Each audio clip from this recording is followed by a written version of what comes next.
नमस्कार, आपको बता दें कि भोजपुरी जन जागरण अभियान के सदस्यों द्वारा भोजपुरी को संविधान की 8वीं सूची में शामिल करने को लेकर जंतर मंतर पर धरना प्रदर्शन किया गया। उन्होंने कहा कि सरकार ने भोजपुरी को संवैधानिक दर्जा नहीं दिया है। सरकार ने हमारे साथ बहुत बड़ा अन्याय किया है। भोजपुरी एक ऐसी भाषा है जिसका 2 सांसदों ने सदुपयोग किया है। पहले सांसद मनोज तिवारी और दूसरे रवि किशन। ये सांसद भोजपुरी से बने हैं। जो भोजपुरी के नाम पर जीत कर आए वो लोग पहले दिन टिके, फिर उनको बाहर कर दिया गया। आज भोजपुरी का स्तर इतना गिर चुका है कि अपने भोजपुरी बोलने वाले लोग पढ़ लिख कर अपनी मातृभाषा भोजपुरी बोलने में शर्माते हैं। हम सरकार से भोजपुरी को संविधान की 8वीं सूची में शामिल करने की अपील करते हैं। आप देखिए हमारे संवाददाता की रिपोर्ट। भोजपुरी जन जागरण अभियान विगत 2015 से जंतर मंतर पे लगातार धरना कर रहल बिया कि भोजपुरी भाषा के 20 करोड़ बोले वाला भोजपुरियन आन बान शान के भाषा भोजपुरी के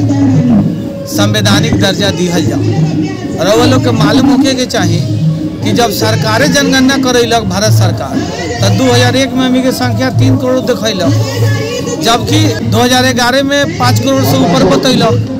ये सरकारी दर मान्यता, लेकिन 13 से 14 डिस्ट्रिक्ट जोन बिया उत्तर प्रदेश में, 10 डिस्ट्रिक्ट जोन बा बिहार में, 2 डिस्ट्रिक्ट झारखंड में, 2 मध्य प्रदेश में, 1 छत्तीसगढ़ में। और अलावा रहुआ देखी कि भारत के विभिन्न औद्योगिक और मेट्रो कॉस्मोपॉलिटन सिटी सब में भोजपुरिया लोग रह रहा है। तो 20 करोड़ से ज़्यादा के जनसंख्या वाला लोग के भाषा के अब ले संवैधानिक दर्जा नहीं के दियल गई। सरकार हम के साथे बहुत बड़ा अन्याय करत है। खाली वोकल ना हो, ये एगो ग्लोबल भाषा है, एक एगो इंटरनेशनल सिग्निफिकेंस बा। भारत सरकार खुद कहतिया अपन लोकसभा के दिहल एगो प्रश्न संख्या लोकसभा में एगो 3200 नंबर प्रश्न 2018 में पूछल गई रहे। राजीव प्रताप रूड़ी से पूछले रहा अपने सरकार से, तो कहला कि 30 गो देश में एकर बोले वाला लोग बा और ओकर संख्या भी दे दे। भोजपुरी से बहुत सारे सांसद हैं जो भोजपुरी भाषा बोल रहे हैं, क्या उन्होंने आपकी बात को संसद में क्यों नहीं रखा? भोजपुरी एक ऐसी भाषा है जो 2 सांसद पैदा कर दी। पहला जो भोजपुरी का सबसे सदुपयोग किया मनोज तिवारी जी ने, आज तक उन्होंने एक बार हाथ जोड़ के 3 साल पहले उन्होंने कहा कि महोदय हमको भोजपुरी भाषा का मान्यता दिया जाए। एक सांसद इस तरह से कहेगा तो सरकार बात सुनेगी। दूसरे जो व्यक्ति हैं वो है रवि किशन जी।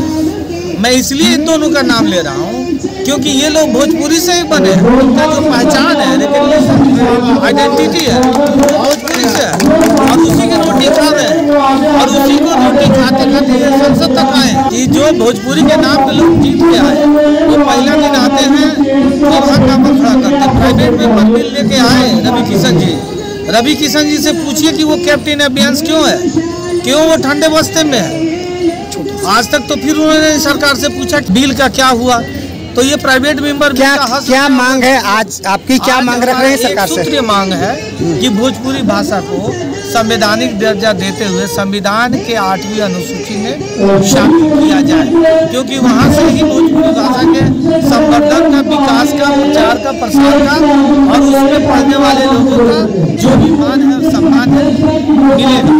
अदरवाइज संभव नहीं है कि किसी भी भाषा का संवर्धन। हमारा नाम धर्मेंद्र चौहान है। हम आसाम से आयल बनी और भोजपुरी जन जागरण अभियान के आसाम क्षेत्र के हम संयोजक हैं। धर्मेंद्र जी, क्या लगता है कि देश विदेशों में भी भोजपुरी के लोग जो भोजपुरी भाषा बोलते हैं वो रहते हैं, इसके बावजूद भी अभी तक इसको संवैधानिक दर्जा क्यों नहीं मिला? लोग एगो कहावत बा कि लड़का जब ना रोई तब तक ले माइयो दूध ना पियल। अब भोजपुरी के ये हाल बा, लेकिन देखब कि भोजपुरी के इतिहास आज हिंदी जितना भइल बा सब भोजपुरी लोग बा, लेकिन आप भाषा के ना छोड़ के हिंदी के बढ़ावल लोग आज भोजपुरी इतना पीछे चल गई बा कि आज अपने आदमी पढ़ लिख के भोजपुरी बोले में लजाता।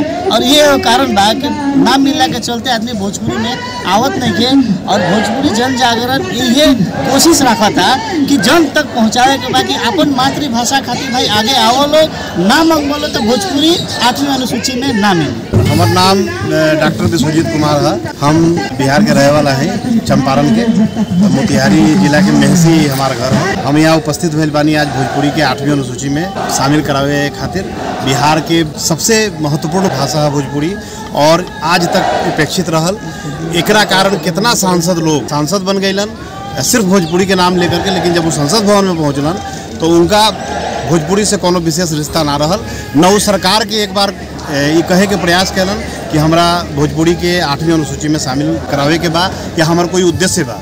निश्चित रूप से उनकर चुनावी एजेंडा में जरूर शामिल रहल कि जब हम दिल्ली पहुँचम तो ये बात के रखम, लेकिन आज तक वहाँ के कभी ये चीज़ ला प्रयास न कैलन।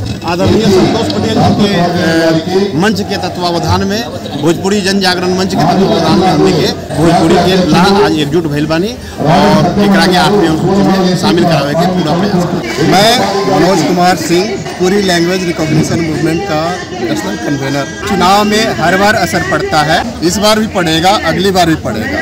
पिछली बार चुनाव का असर ये था, पिछली बार हमारा जन जागरण अभियान का धरना प्रदर्शन था और इसी प्रदर्शन से, इसी मंच से हमने बोला था कि भोजपुरी जो है उत्तर प्रदेश में एक बहुत बड़ा रोल निभाने वाली है।